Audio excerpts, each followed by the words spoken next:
दोस्तों आज हम बात करेंगे उर्दू के MCQs पर जो साबका PPSC के असिस्टेंट के पेपर से लिए गए हैं।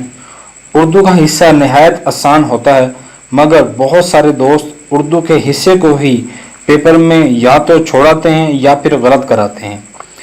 तो दोस्तों आज आपसे उर्दू के सिर्फ 10 सवालात पर ही बात करेंगे, मगर वीडियो को एंड तक ज़रूर देखें। आपको यकीनन 10 की बजाय कम से कम 100 सवालात का फ़ायदा होगा। तो वीडियो शुरू करते हैं। पहला सवाल है, गालिब कहाँ पैदा हुए? तो जो ऑप्शन जो दिए हुए हैं पेपर में, आगरा, अहमदाबाद, दिल्ली या इनमें से कोई नहीं। तो इसका जो दुरुस्त जवाब है आगरा। तो गालिब के बारे में अक्सर सवाल आता है कि गालिब कब पैदा हुए। तो 27 दिसंबर 1797 को गालिब पैदा हुए। कहाँ पैदा हुए? आगरा, जो अभी हमने हल किया क्वेश्चन, और रियासत भरपूर का ये हिस्सा था। और जो वफ़ात हुई है गालिब की वो 15 फरवरी 1869 में हुई है। तो गालिब की हवेली में इनकी वफ़ात हुई, पुरानी दिल्ली में। गालिब का जो असल नाम है वो असदुल्ला खां गालिब, और इनके जो वालिद का नाम है वो है मिर्ज़ा अब्दुल्ला बेग। तो ये कुछ भी गालिब के बारे में जो क्वेश्चन आ सकते हैं तो उनको मैक्सिमम कोशिश की गई है कि हल किया जाए। इसके अलावा गालिब की किताब के उन्हों के बारे में या उनके दीवान के बारे में पूछा जा सकता है।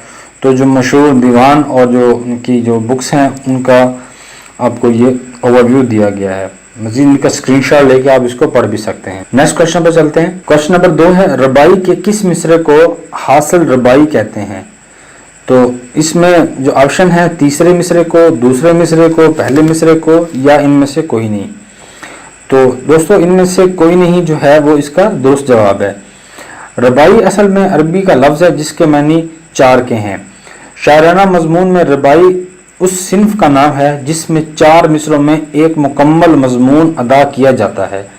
रबाई में पहले, दूसरे और चौथे मिसरे में काफिया लाना ज़रूरी होता है। आपने रदीफ और काफिया पढ़ा होगा। एक शेर जो है वो जोश मली आबादी का हम यहाँ पर डिस्कस करते हैं। क्या सिर्फ मुसलमान के प्यारे हैं हुसैन, चरखे नौ फलक के तारे हैं हुसैन, इंसान को बेदार तो हो लेने दो, हर कौम पुकारेगी हमारे हैं हुसैन।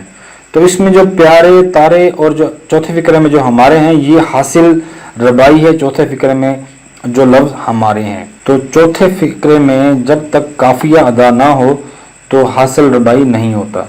तो यकीन तौर पर आपको बात समझ आ गई होगी।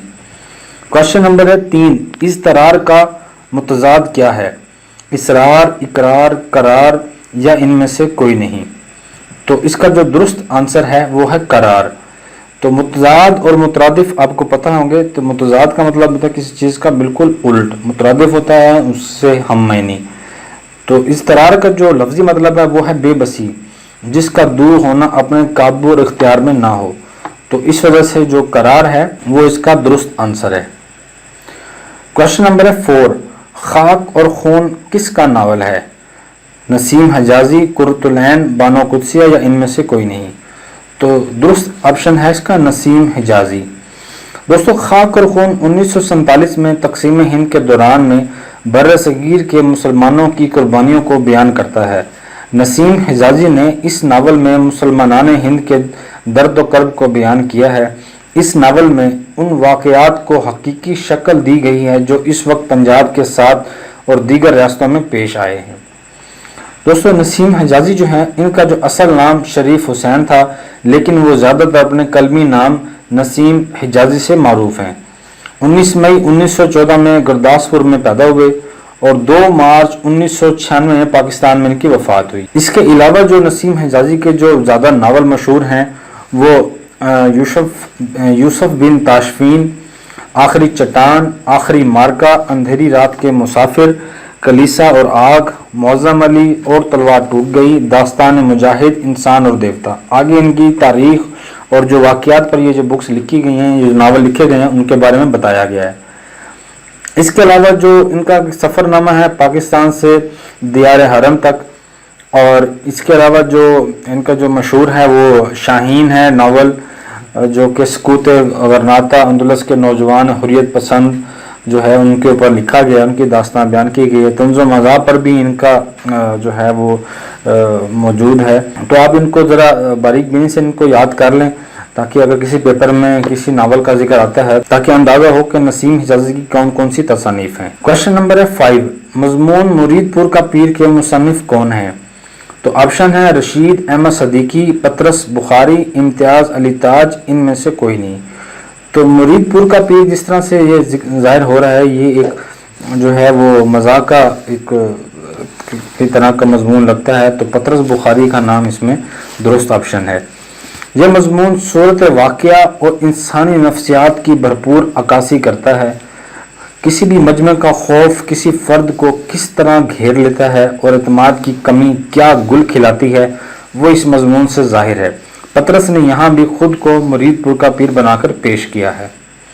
پطرس کے مضامین میں حوصل میں پڑھنا، سویرے جو آنکھ میری کھلی، کتے، اردو کی آخری کتاب، لاہور کا جغرافیہ، میں ایک میاں ہوں، سینما کا عشق، مرحوم کی یاد میں، میبل اور میں، یہ بھی اس پطرس ہی کے مضامین ہیں، تو ان میں سے بھی کوئی مضامین پوچھا جا سکتا ہے۔ کوشچن نمبر 6، بیڑا اٹھانے کا کیا مطلب ہے؟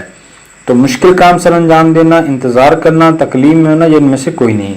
تو آپشن اے درست ہے، مشکل کام سر انجام دینا۔ کوشچن نمبر ہے 7، اردو شاعری کے علاوہ اصلاح اردو کا کام کس شاعر نے کیا؟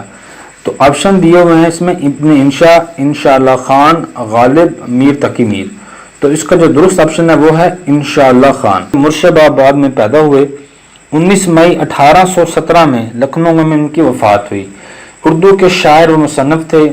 انشا کی ذہانت اور جدت پسندی انہیں اپنے ہم عصروں میں منفرد نہیں بلکہ تاریخ ادب میں ممتاز مقام دلاتی ہے۔ انشا پہلے ہندوستانی ہیں جنہوں نے دریائے لطافت کے نام سے زبان اور بیان کے قواعد پر روشنی ڈالی۔ کوشچن نمبر ہے 8، ماتھا ٹھنکنا سے کیا مراد ہے؟ تو اس میں جو آپشن ہے 4 دیے ہوئے ہیں، اس میں جو رائٹ آنسر ہے وہ کسی کام کے متعلق برے اثار پیدا ہونا۔ ماتھا ٹھنکنا سے مراد ہے پہلے کسی خطرے یا کسی بات کا اندازہ ہونا جو گویا سماجی شعور کا نتیجہ ہوتا ہے، اور اس کے لیے کہا جاتا ہے کہ میرا ماتھا پہلے ہی ٹھنکا تھا اور ایسا احساس ہوا تھا کہ ایسا کچھ ہونے والا ہے۔ کوشچن نمبر ہے 9، یہ شعر کس کا ہے؟ نثار میں تیری گلیوں کے اے وطن کے جہاں چلی ہے رسم کہ کوئی نہ سر اٹھا کے چلے۔ تو جب بھی ریبیلیس قسم کی جو ہے محب وطن قسم کی شاعری آپ کے سامنے آئے گی تو ضرور آپ کا جو ہے وہ فیض احمد فیض کی طرف آپ کا ذہن ضرور جائے گا۔ تو یہ جو شعر ہے یہ فیض احمد فیض کا ہے، یہ نسخہ ہائے وفا سے لیا گیا ہے۔ سوال نمبر 10، مختصر افسانہ کا موجد کون مانا جاتا ہے؟ آپشن ہے پریم چند، ڈپٹی نذیر احمد، احمد ندیم قاسمی، یا ان میں سے کوئی نہیں۔ تو دوست آپشن ہے اس میں اے پریم چند۔ پریم چند اردو کا مشہور ناول نگار اور افسانہ نگار ہے۔ ان کا اصلی نام دھنپت رائے ہے لیکن ادبی دنیا میں پریم چند کے نام سے مشہور ہیں۔ وہ 1880 میں منشی عجائب لال کے ہاں ضلع وارانسی مراٹھواڑہ کے گاؤں لمحی میں پیدا ہوئے اور 8 اکتوبر 1936 میں ان کی وفات ہوئی۔ تو ان کی ایک بڑی مشہور کہاوت ہے کہ ہر ایک آدمی اپنے تجربے کے ترازو میں دوسروں کو تولتا ہے، یہ پریم چند نے کہا۔ تو دوستو اگر آپ کو اسی طرح کی ہی پاس پیپر سے لیے گئے کوشچنز کی ویڈیو درکار ہے تو آپ اس چینل کو ضرور سبسکرائب کریں اور بیل آئیکن کو ضرور پریس کریں تاکہ ہر ویڈیو کا نوٹیفیکیشن آپ کو مل سکے، اور کمنٹ میں اپنی رائے ضرور دیں۔ آپ کے کمنٹ میں ضرور پڑھتا ہوں، وہی میری آپ کی طرف سے میرے لیے فیڈ بیک ہے اور میری حوصلہ افزائی ہے۔ ویڈیو دیکھنے کا شکریہ، اللہ حافظ۔